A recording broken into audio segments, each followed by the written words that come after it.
হে everyone, আজ আমি তোমাদেরকে সুইট কর্নের চাট বানিয়ে দেখাবো, সেটাও আবার আমার স্টাইলে। সুইট কর্নগুলোকে সবার ফার্স্টেই জলের মধ্যে আমি ভিজিয়ে রাখলাম।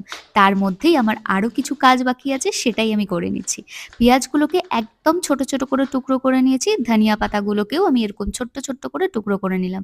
তোমরা যে যেরকম ঝাল চাও তোমরা চাইলে কাঁচা লঙ্কা কেটে নিতে পারো।